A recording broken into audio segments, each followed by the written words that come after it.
Good morning and welcome to today's genealogy program. On behalf of the Royal Gorge Regional Museum and History Center, I'm Jessica Wortman, and we're coming at you as always from City Hall. Today's program is What the Cousins Have to Say. So I know that I'm really interested as I have a lot of cousins and we'll see what they have to say. I'm going to hand it over to Terry, but first I wanted to thank you for being here. We appreciate you, attending these and making this happen. So without further ado, Terri Meeks. Good morning and welcome. We're going to look at the collateral lines today and see if we can't break down some brick walls or fill in some blanks or answer some questions about your family history. So, have you hit a stumbling block? Are you looking for some family stories or even photographs? These are two things that I particularly have a distinct lack in my genealogy because my family moved to a different area than where the rest of the family was. So we didn't see them. I didn't grow up with the cousins. So I don't have some of those family stories or those photographs. Is there some form of hereditary health concern in your family that might be revealed by looking at some of those collateral lines? And if you've had your DNA test done, are there people that are listed in your DNA that you do not recognize? So with that, we're going to think about looking at the collateral lines. So exactly what are the collateral lines? Those are your blood relatives that are not your direct line ancestors. And these include your siblings, your aunts, your uncles, your cousins. A clear distinction is they are not any of your in-laws. Now, in my particular family, some of those in-laws are also some of the direct line ancestors, but for the most part, they are not your in-laws. And while you may have a lot of DNA matches that you recognize, a lot of those DNA matches are going to be from your collateral lines. Maybe not the first generation or even the second generation, but perhaps in the third or fourth generation. We use the traditional records when looking at collateral lines that we do when doing our normal genealogical work. We look at the family group sheets. We ask, who are the neighbors? Because in many cases, especially in the 1800s and before, families married their neighbors. So does suddenly somebody appear in your genealogy family? Or do they disappear and you can't account for their whereabouts? City directories are another valuable resource, especially if your people lived in a reasonably populous area. It does not have to be a big city, but look at those year by year to see if someone appears or disappears, because they frequently give the information about deaths, marriages, or moving away from an area. On vital records, those birth, marriage, and death certificates, who are the witnesses and who are the informants? How reliable are the informants, for example, on death certificates? And in wills, the same thing. Who is inheriting? Is someone specifically left out? And who are the informants that might be mentioned in those? Are your relatives moving from one area to another? Is a family group moving together? Are brothers, three brothers moving across country together? Are the relatives exchanging land? Is a father passing down land to a son? And it may not be your direct line ancestor, but it may indeed be his brother or even a woman. Newspapers. Newspapers are key and critical information.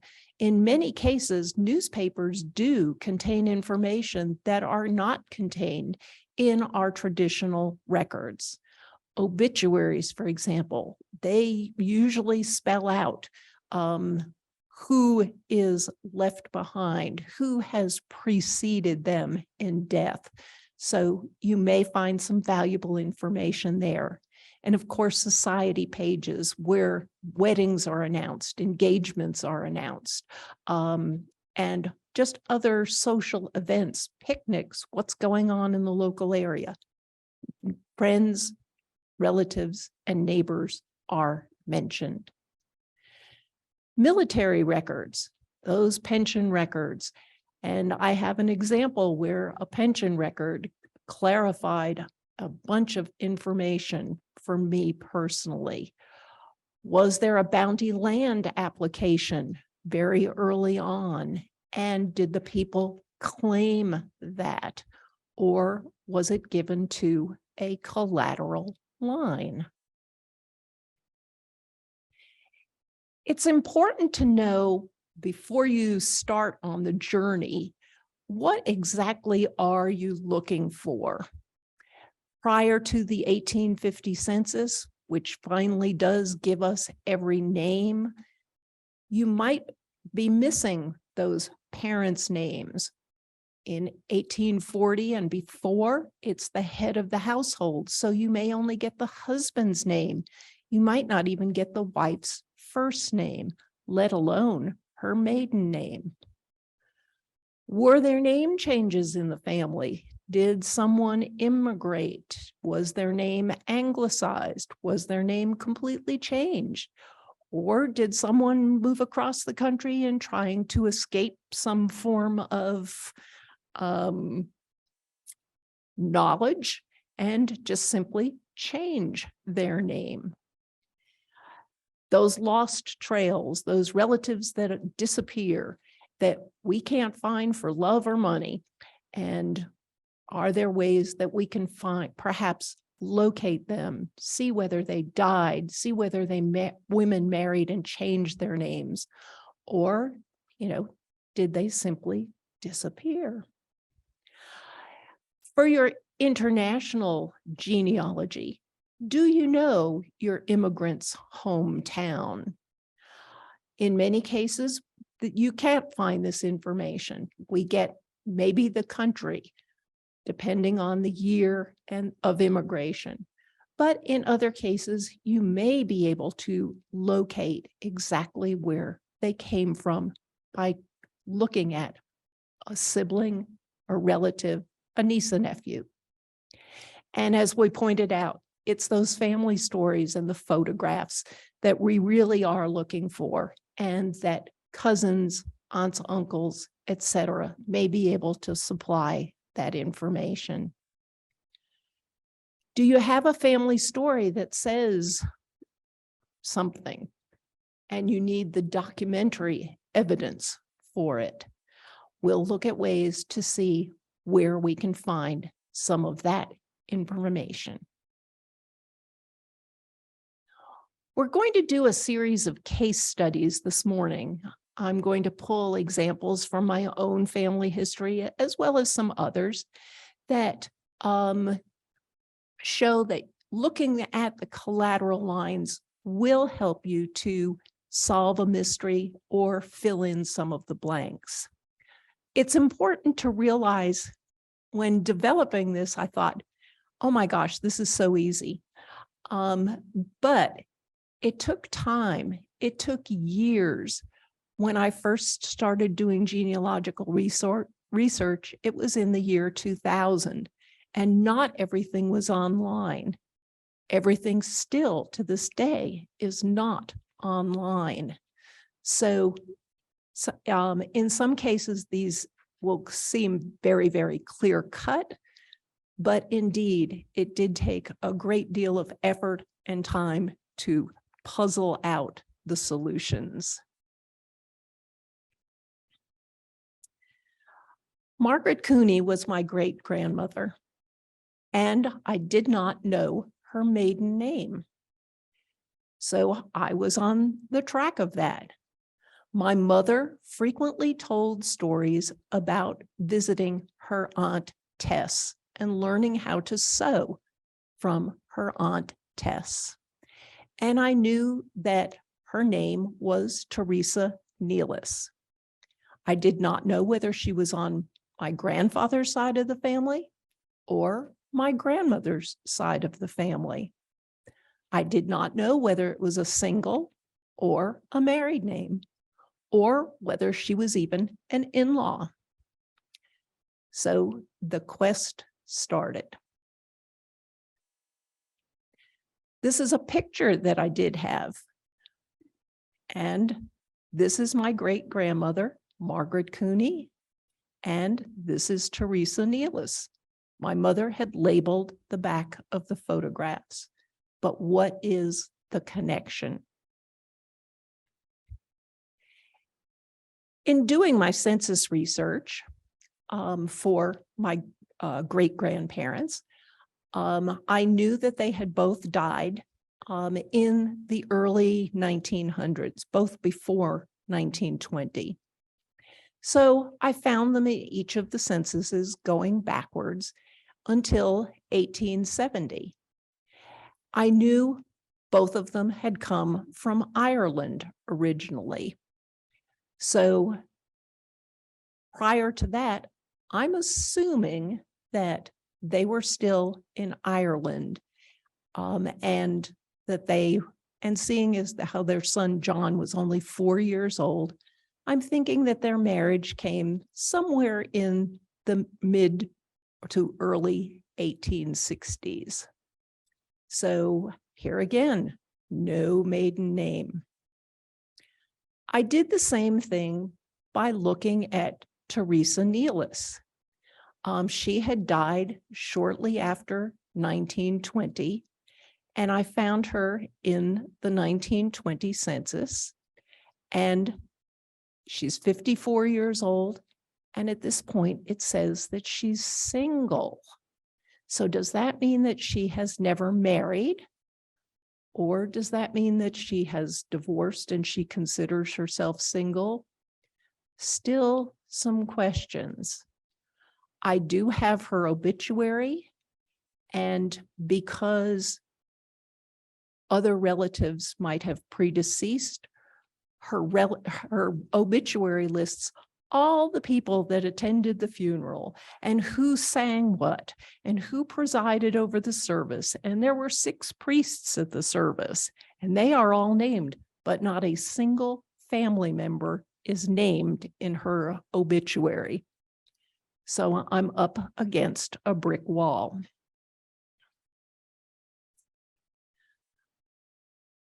I get the first clue by going back to the 1910 census. And I'm finding Teresa Nealis, and she's single. And lo and behold, we have a sister. She's a sister of Anna and Michael Gunnan. It still doesn't clarify whether my great-grandmother was a Nealis or a Gunnan. More research to do.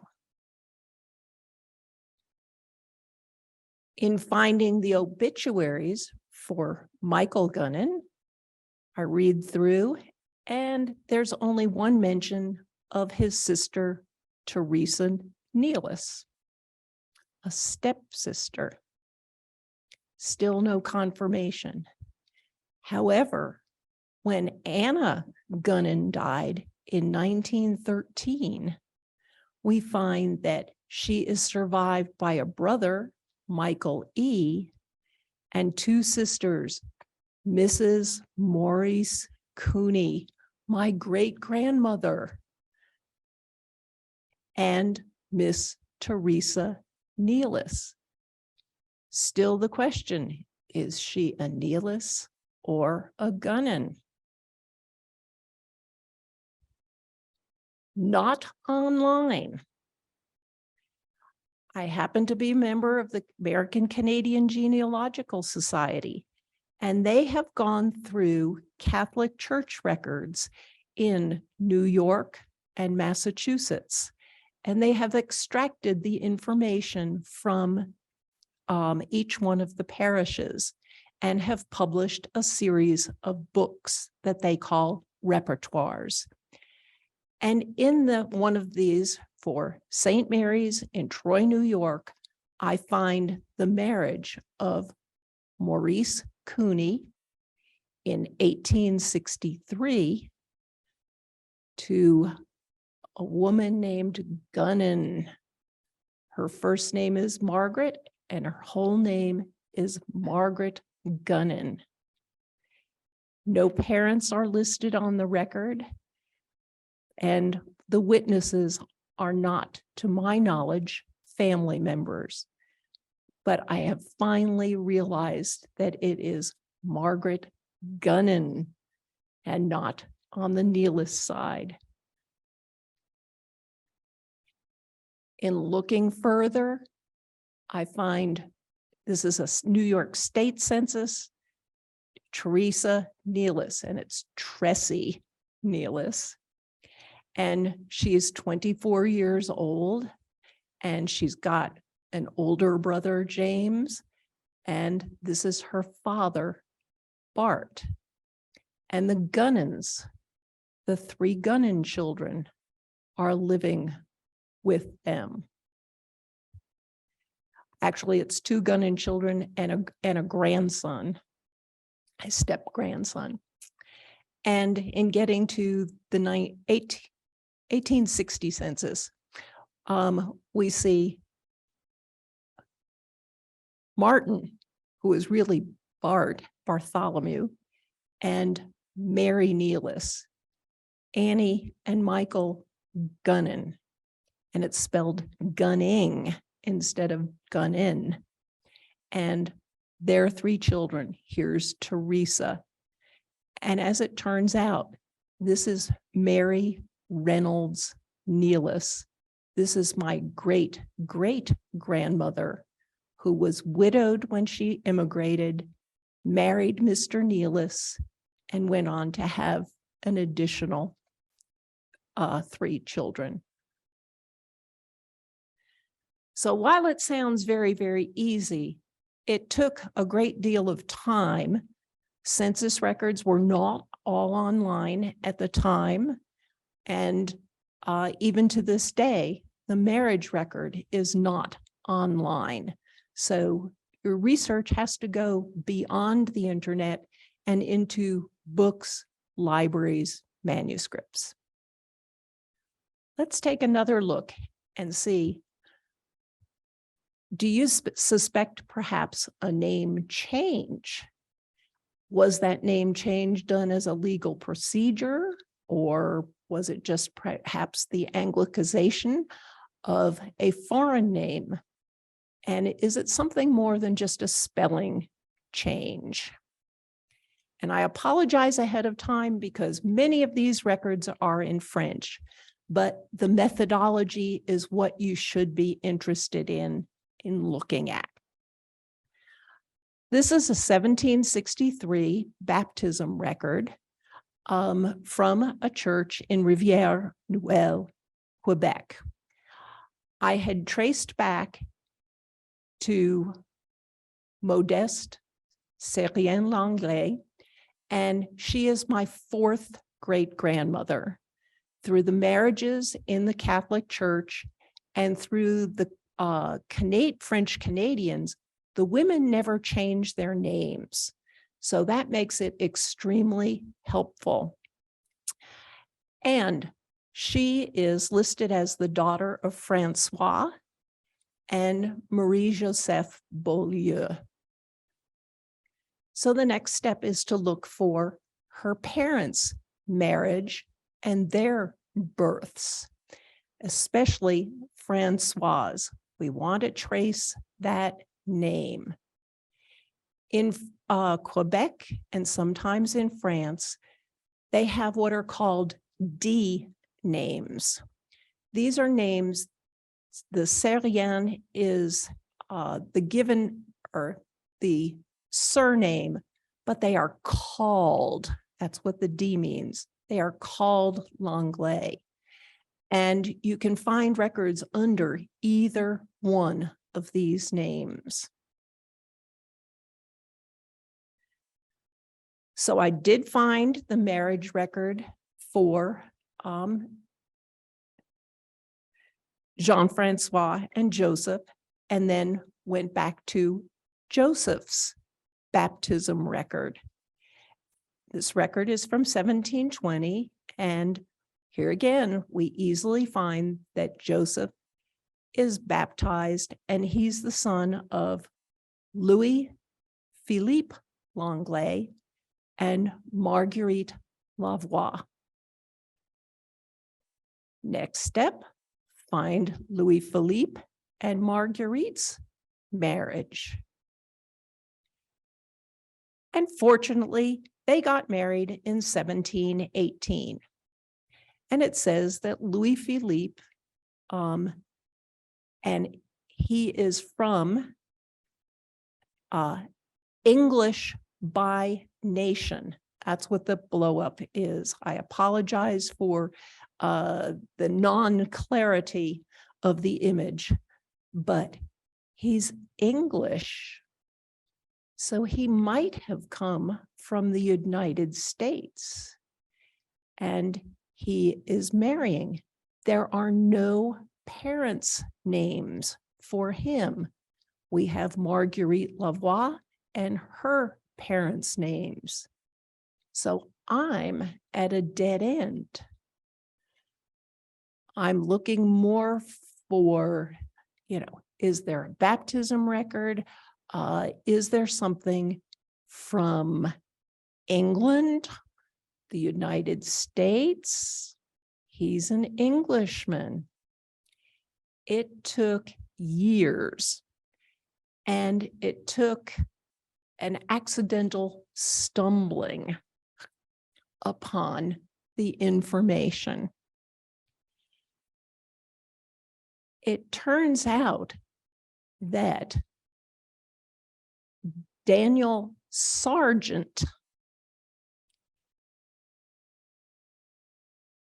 was born in 1699, and it turns out, it doesn't say where he was born, but it turns out to be Worcester, Massachusetts.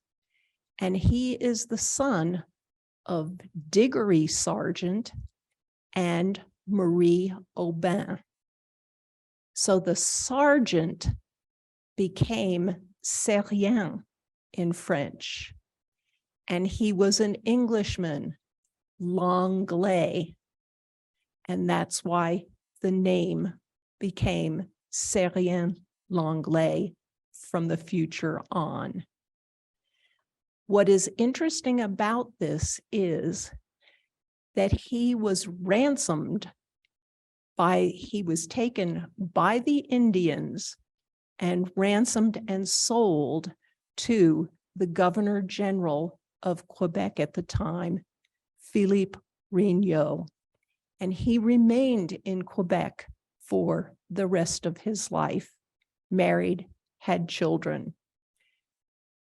So here we've got new information that takes us completely across the ocean. There is more to the story. Because he was captured by the Indians, his father was immediately killed. His mother actually died and had given birth to a fifth child. There were 4 children altogether. Some of them were ransomed back into colonial Massachusetts, and it's their history that we find out this information from. It's the siblings that have the story about how they were ransomed and how they went on, and that 2 of the children remained in Quebec. And one of them, the sister, was lost forever, but they just know that she was in Quebec. And Daniel became Louis Philippe. But wait a minute. Just as recently as 3 months ago, there was an article in one of the journals where somebody had taken a DNA test and a Y DNA test to see if they were from the Sargent line of Worcester, Massachusetts. And this particular relative of this particular woman, they come from the Saco, Maine Sargents. So is Louis Philippe indeed part of this Worcester Sargent line? And it's research that I need to do to see if this woman's uncle, William Longley, is part of my family tree and perhaps is not part of the Worcester line. So more research to do. Even though you have a firm paper trail, you might not have the right information. So let's take another look. Have you lost someone? Are they disappearing from the records? Eleanor Terrio, I found her in the census. This is one of my great-grandfather's siblings that I could not account for. I did the systematic research and couldn't find her. In 1881, and this should be Eleanor, not Leonor, but this is the Eleanor that we are talking about, and she's 22 years old in 1881. So definitely of marriageable age. In 1871, she's 13 years old and part of the larger family. 1861, she should be one of the, here she is. She's 3 years old. So she's among the youngest of the 16 children in the family. And her actual birth in 1858. So we've accounted for her from 1858 up to 1881. But what happened to her after that?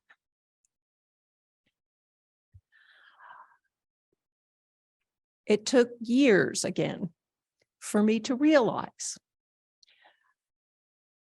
this happens to be Angelique Theriot, my great-grandfather's sister.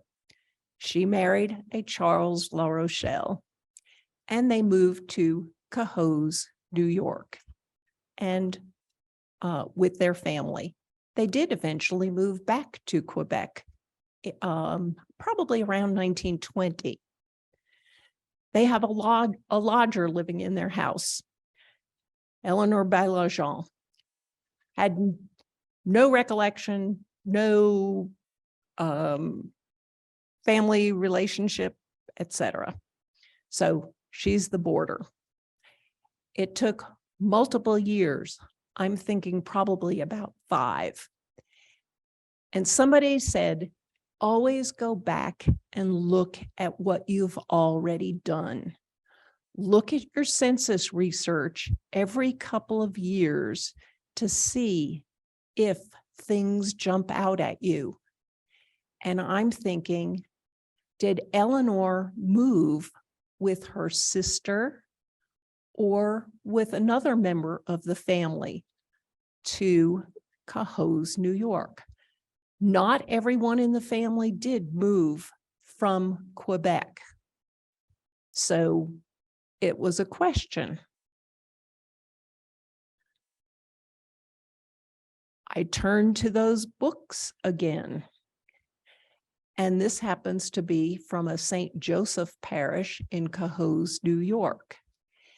And I see where an Alphonse Bailargent is marrying in 1886 a woman named Terri instead of Terrio.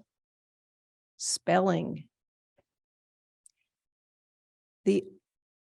doesn't give her first name, it just gives her last name, and it only identifies her father as Michel, no mother's name. Her father, Eleanor's father, was Michel Theriot, a possibility.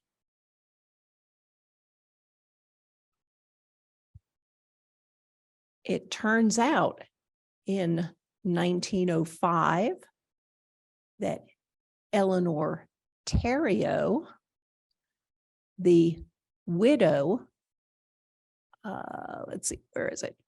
She's going to be the widow of Alphonse Bailargent from Cohoes, New York, is getting married to an Augustin Fortin. So we have a pretty definite solution that indeed Eleanor did not die, but married Alphonse Bailargent. He died in 1893, and she remarried in 1905. It turns out also that this Avelin Michaud is a brother-in-law. He too married a Theriot, a Caroline Theriot, who was my great-grandfather's sister. So we have some pretty compelling information here that that is indeed the correct Eleanor. It's through looking at the collateral lines that we see the family relationships.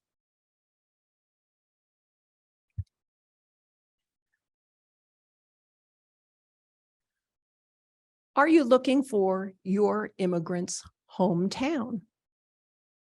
The census usually tells us broadly the country that they are immigrating from. In many cases, especially with German ancestry, Germany was not a unified country. So you might get the region, you might get Bavaria, you might get Hesse, you might get other areas.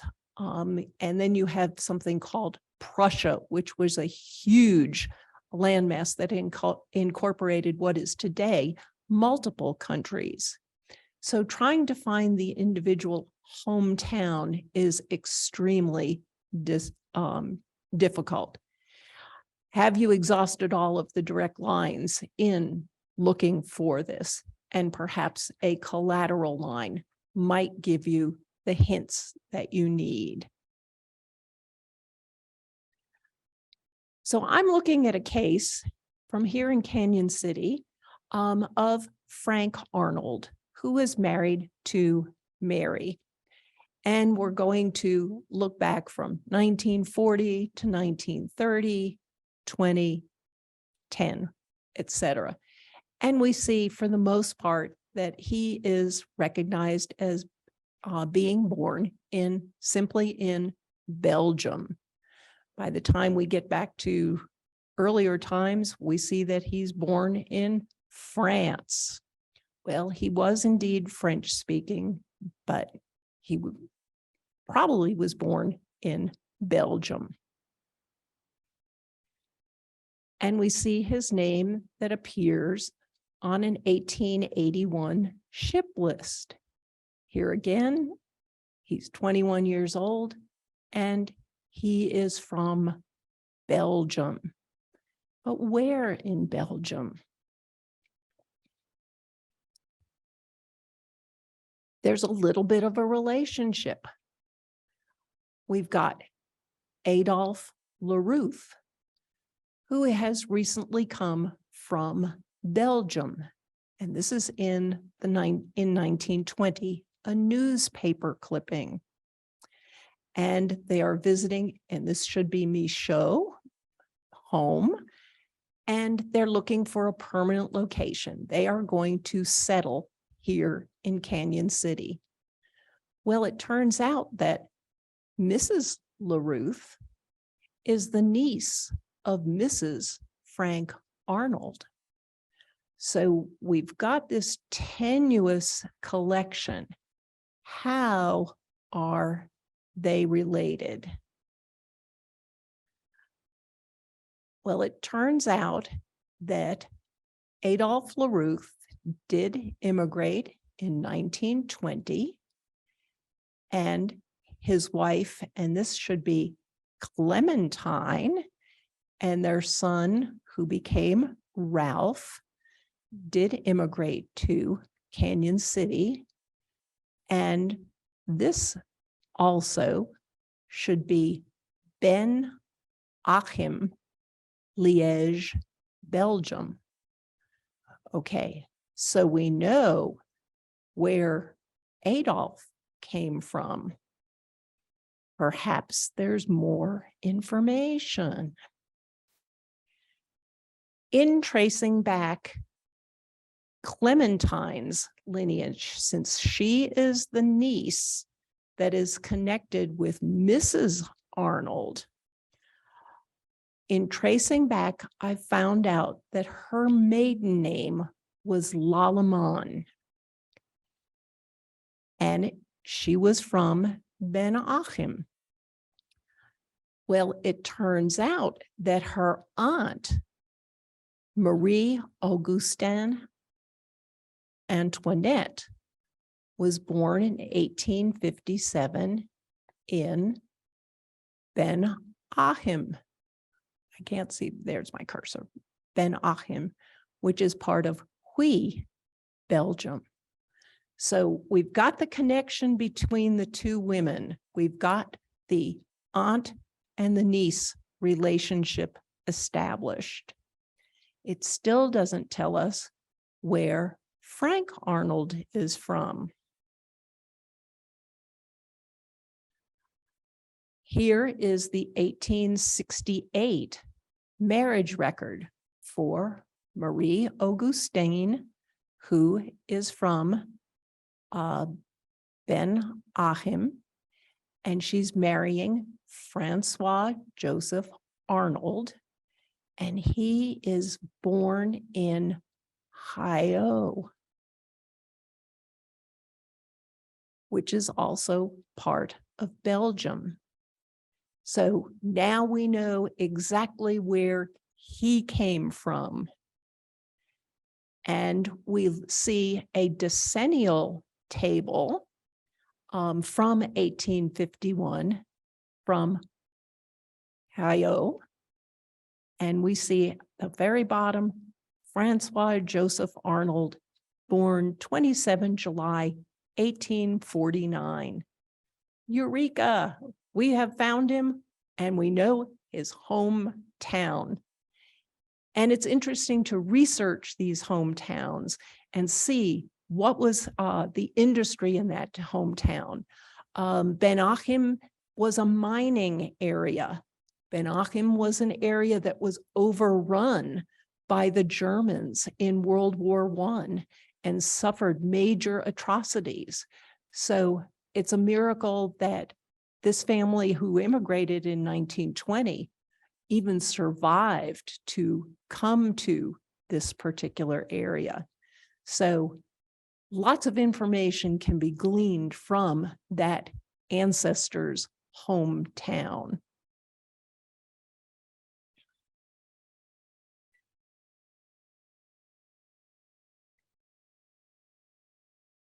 We've looked at a whole bunch of documents, whether they were from the internet or from book research.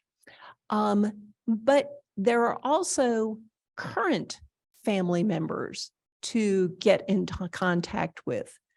And I encourage you to do so.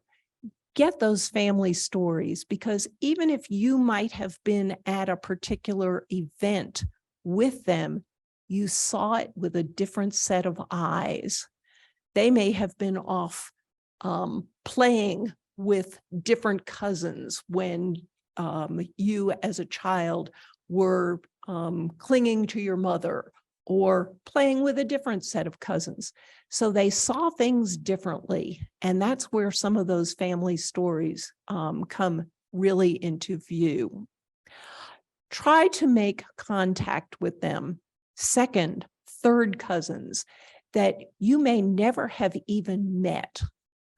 Look at the family trees that are online and see if there's any way that you can divine whether indeed it is correct information, and is there a way for you to contact these people? Trying to find emails or even just addresses. We've gotten away, because of so much information being online, we have gotten away from actually writing to people, telephoning people that we don't know, and introducing ourselves to them. When I started in 2000, I made contact with a relative in Laval, Quebec. We had never met each other, but I sent her a letter that introduced myself and said, I thought we might be related, and I explained how we might be related. We developed a wonderful camaraderie. We shared information, and we actually got to meet each other shortly after 9/11. We actually drove from Texas to New York, and she drove from Quebec to New York so that we could meet one another. And we exchanged bunches of information, and yes, indeed, we were related. As an example, I knew that my grandfather's sister Eugenie had married William Donnelly. So at the time, I looked up William Donnelly. I did a simple Google search. I knew that my mother's family, was from Cohoes, New York. There were 4 William Donnellys in Cohoes, New York. I wrote letters to all 4 Donnellys in Cohoes, New York. Unfortunately, William Donnelly had passed away by that time. But interestingly enough, I included a self-addressed stamped envelope. And fortunately, one of the wrong William Donnellys sent back information to me, sent a letter and said, I'm not the one you're looking for, but the one you're looking for lives at this particular address. And so I made contact with the right family. However, it was because William had passed away.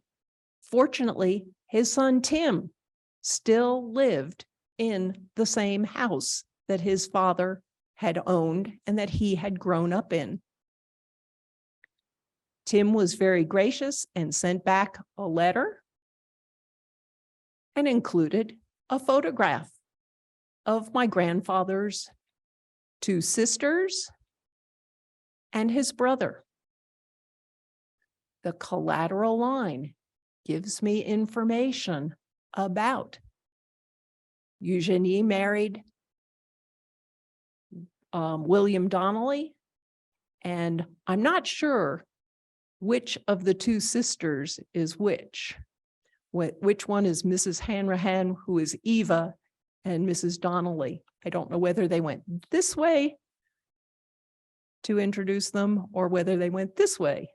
And looking at that nice flat mouth, and this is John Donnelly, the child, with that flat mouth. And I'm wondering if this isn't the way, that this is Eugenie, and this is Mrs. Hanrahan standing next to her son. Anyway, conjecture, but I have a family photo that I did not have. This is the one and only picture I have of my great-grandmother, Leda Tremblay, from a cousin.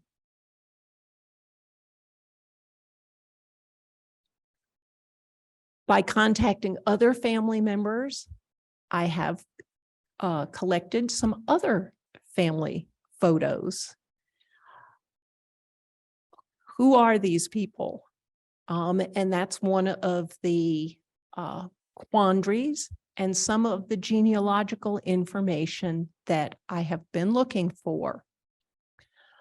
My grandfather's youngest brother, no, wasn't the youngest.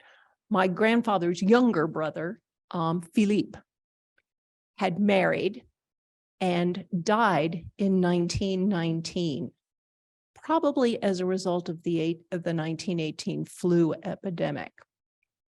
He left a wife and 3 daughters. The 3 girls were put in an orphanage for 3 years. They appear in a woman's orphanage or children's, actually in a women's section of an orphanage, as maybe 9, 7, and 6-year-olds in, I believe, the 1920 census. It turns out that their mother moved to Brooklyn, New York, to live with her brother, Michael Ryan. He had lost his wife and unborn child during the flu epidemic, and the family lived together for multiple years.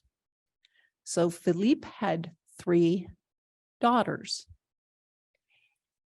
In contacting this young lady, her name was Regina Ryan, I was able to find the names of the marriages of the family members and the children.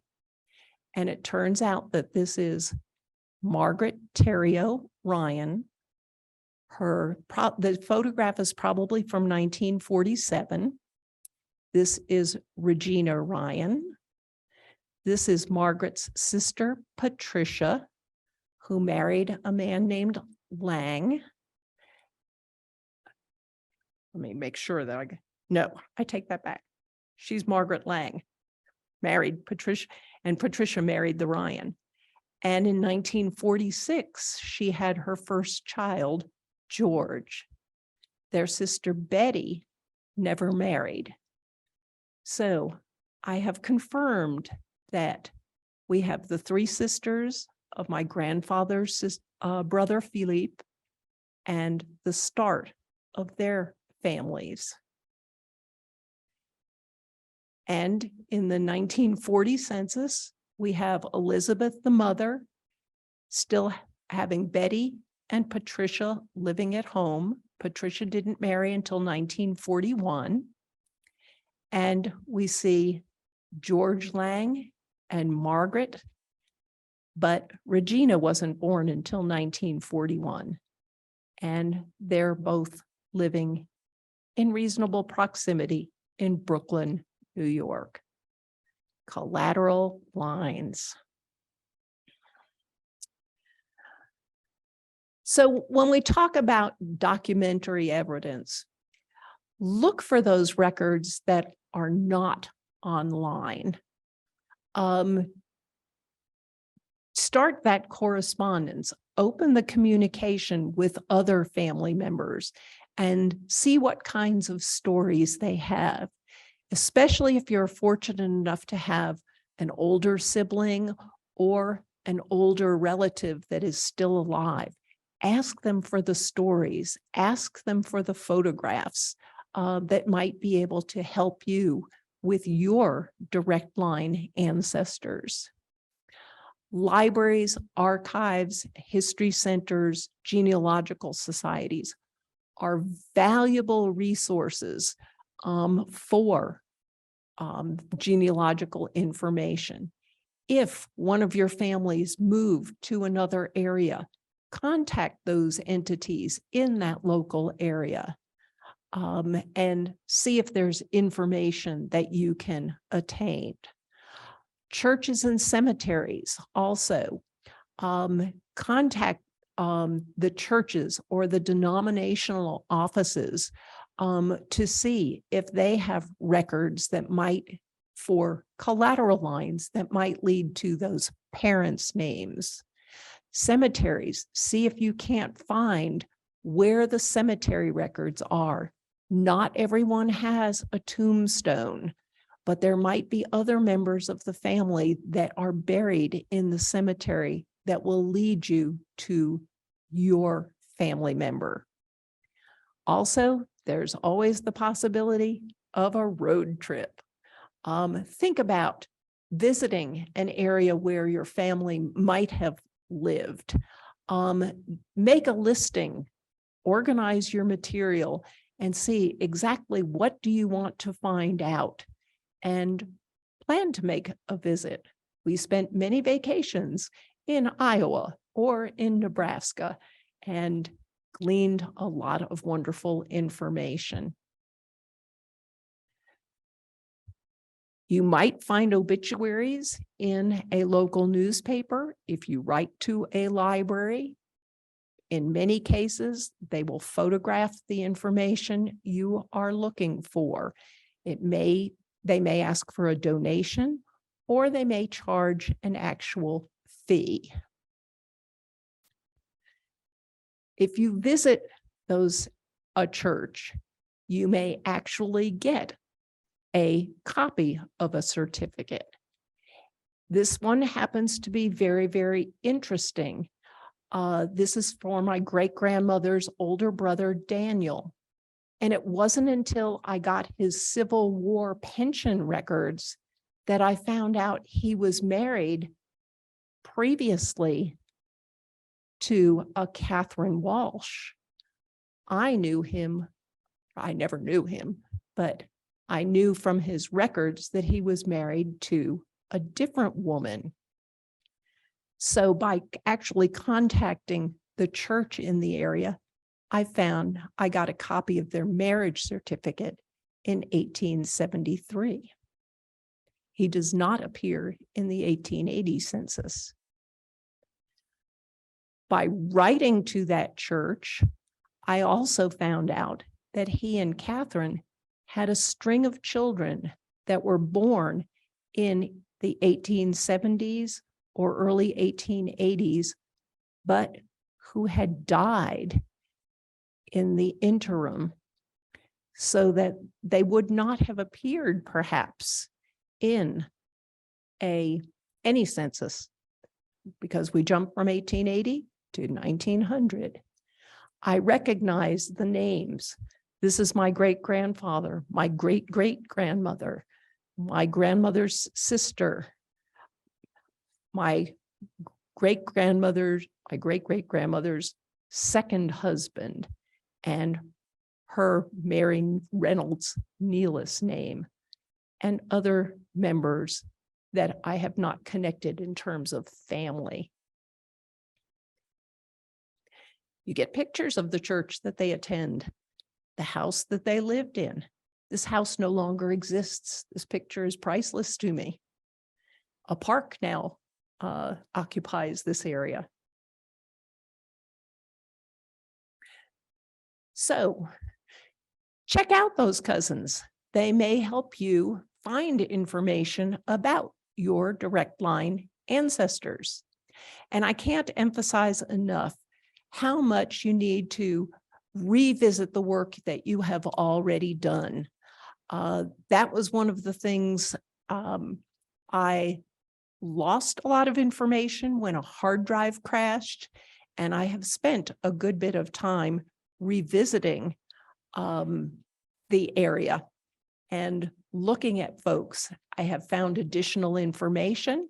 I have found additional records that are online, and I have been able to fill in holes by contacting other people. New files and collections are added online daily, not necessarily on Ancestry or Family Search, but on other websites. So check them out and look for those collateral lines. And make contact with the living relatives. You never know, you may be able to establish a relationship that will benefit both of you and lead to many years of enjoyment. And as always, be willing to share the information that you have. You may be able to provide information that is valuable to others. So with that, if there are any questions, we'll be more than happy to entertain them. I want to thank you for joining us this morning.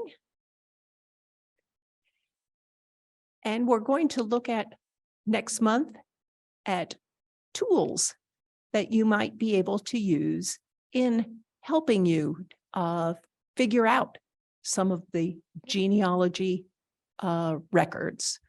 We're going to look at timelines, not just for people, but for other resources as well, and look at how to use timelines to help you with your search. So with that, I thank you this morning.